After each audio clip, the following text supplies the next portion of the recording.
I arrived in Hollywood in 1989 primarily on a lark because I was curious about Hollywood. I've been on and off sound stages for years.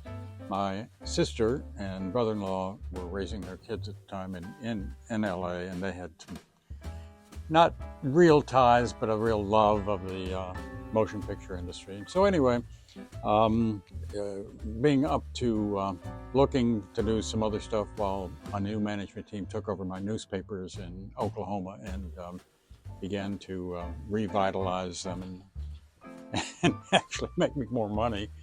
Um, I was searching around. I went back to Columbia, Missouri, where I'd gotten a master's degree a few years earlier, almost a PhD, and said, well, maybe I ought to come back and get a PhD. And they said, yeah, but you'd have to start over down in Malden. And I said, well, I don't want to do that. And anyway, I wasn't going to teach journalism, which is what in those days, if you had, and probably these days too, if you had a PhD in it, then you wandered around teaching. And I had left Mizzou in the early summer of 1966 as I was getting my master's and gone to work in TV over in St. Louis. And so I wasn't.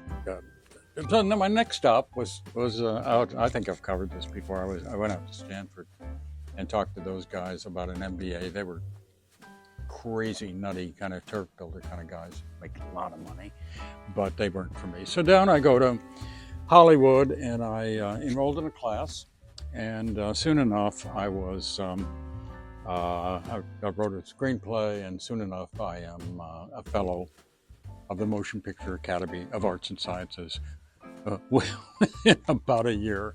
A highly improbable story, and I've already told that story earlier. You can, if you're curious, you can go find it. So after that, we do meetings, and people would love me. That's WUV. We love you. We love you. You're a genius. Etc. As if. In the meeting, I'm going to tell you about a meeting that I did with a fellow, and this was what we call a go no go meeting on the fourth floor at Disney, and this is when we're really serious. If these guys say we're going to make this movie, they're going to buy your script and they're going to make this movie. And I was being taken in to this meeting by a very well known and very successful producer who lived down in Beverly Hills, right on the edge, by the way, of Beverly Hills and city of Los Angeles. And we would do meetings down at his house to get ready for our go no go meeting at Disney. And when I first went down there, here you go through Beverly Hills, which is really nice. And then across the street from this guy's house, there was nothing. It's like when Rodney King riots had been there, and they burned the whole damn place down up to the border of Beverly Hills, where the Beverly Hills cop said, you come across the street and we are going to kill you. And so that was the end of the direction of the riots in this fellow's direction. So anyway, we meet there. We meet out at Malibu at his house, and he's this guy. You're going to have to carry this meeting. I'll be there, and the entourage will be there, and the other people will be there. Okay, but it's you against them, big guy. Kind of figuratively rubbing my shoulders. You got to get ready to get in there and really, really sell this. And so then he rehearsed me, and I don't even remember what script we were talking about. By this time, I knew 3 or 4, maybe 5 scripts. And people would fall in love with these scripts, and then we'd go off and do meetings. And then most of the time, I didn't want to deal with them. Most of the time, well, in reality, if you're going to make a movie in those days, it's got to be a minimum 2 years. So you better like the people you're going to be making the movie with, because most of them are kind of on the edge of being crazy. And if you hang around crazy people too long, you're going to become crazier than they are. So anyway, in we go to Disney out in Burbank, into their headquarters, which is brand new because Mike Eisner, I think at the time, was the head of Disney. Yes, he was. And Eisner went around building these really interesting kind of looking crazy buildings with the 7 dwarfs up on the corners of these buildings. You can't make this up. So anyway, we go up. We're upstairs, and we all sit down, and the couch is around, and the producer guys behind me, and the Disney team is there, and now we're staring at one another, and I go into my pitch, and I get in there. It's really not a pitch. I'm discussing what I'd been told to discuss and how I'd been rehearsed. And we get about, I don't know, I think this guy gives me 8, 10, 12 minutes, and I won't use his name, but he, these are, you think of Hollywood of people who, they knew what they were doing. They have a golden gut for what the public wants. And if they don't, they're soon enough gone. And they don't have a golden gut for their entire lives. They have a golden gut for a while. Walt Disney knew almost all the way through his entire short life. He died when he was in the mid-60s of lung cancer. I think he's a chain smoker. But Disney just had a great feel for this, and that's where all of this stuff and the Disney side came from, why it was successful.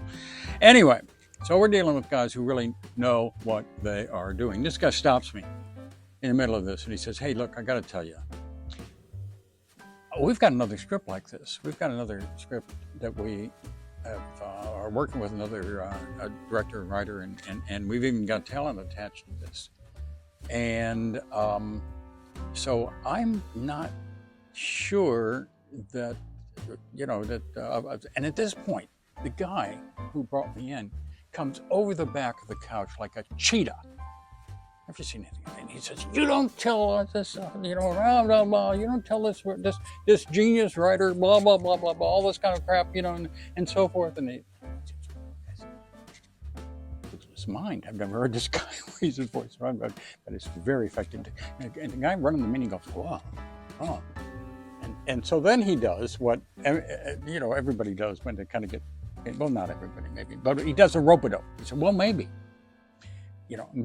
I'll tell you what we'll do," he says. We'll take it into, we'll look at it at our go, no-go meetings, maybe later today, maybe in 10 minutes we can get out of here. But he's really interested in getting us out of here as fast as he can.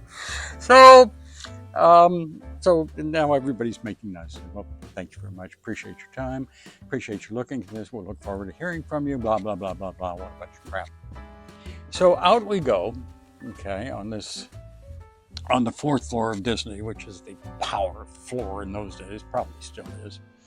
And this guy is right on my front of my side. And the entourage is kind of behind us, And this guy who brought me into the meeting, this famous producer who lives down in Beverly Hills, is saying, "Wow, you were really good in that. I'm very encouraged. I think we're on blah, blah, blah, blah." And he goes, down one hall, and, blah, blah, blah, blah, blah. And the voice stops. And he's nowhere to be seen. Where'd he go? Well, we had just passed a men's room.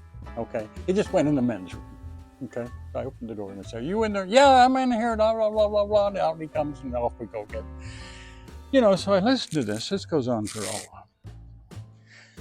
I think it goes on forever, but it probably went on for the better part of a minute while we're walking. We get to the elevators, and he kind of comes up for air and he's kind of looking at me. And these elevator scenes, by the way, in Hollywood can be famous. And he looks at me and I said, "Hey, they've got another script here.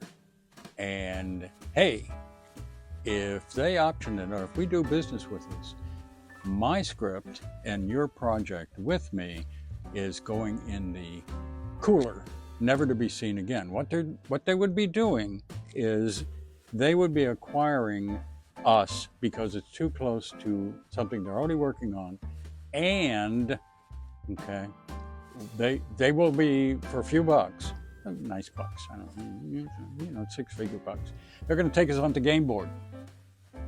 And he says, "Right, exactly. You understand the business. That's right." He does a 180 degree turn on this, and so I don't really remember which of the scripts it was, and I don't really remember much more about this, except we went downstairs, and as we're at the car, probably the last time I saw the guy said, "What can I do for you? What can I get you? Essentially, you need a set of tires. You want to, you want me to find you a blonde teenager? What do you want? I'm the ingenue's work." I said,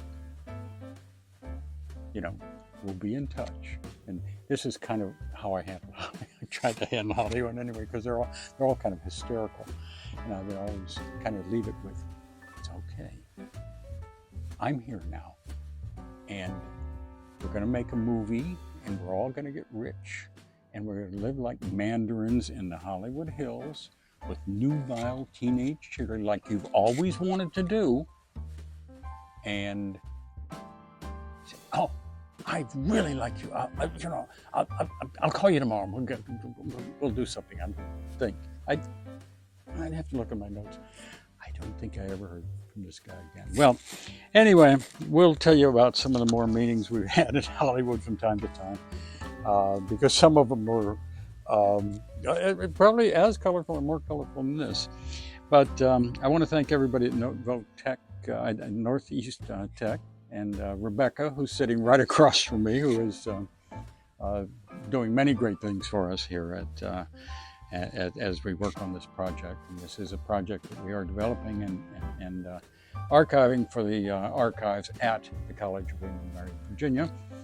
And we thank you very much for that. And I am being reminded that we're not very far from having 1,000 people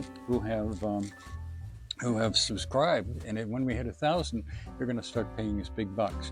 And as of this morning, we are only shy, I think, 992 people who have subscribed. So this could happen very quickly, and I'll let you know how it comes out. Next up, probably we're going to do this on Mondays and Thursdays. But the next one is going to be about the about the Democrat convention in 1980, which was held in New York City. And we'll get to that as we get to that. Subscribe.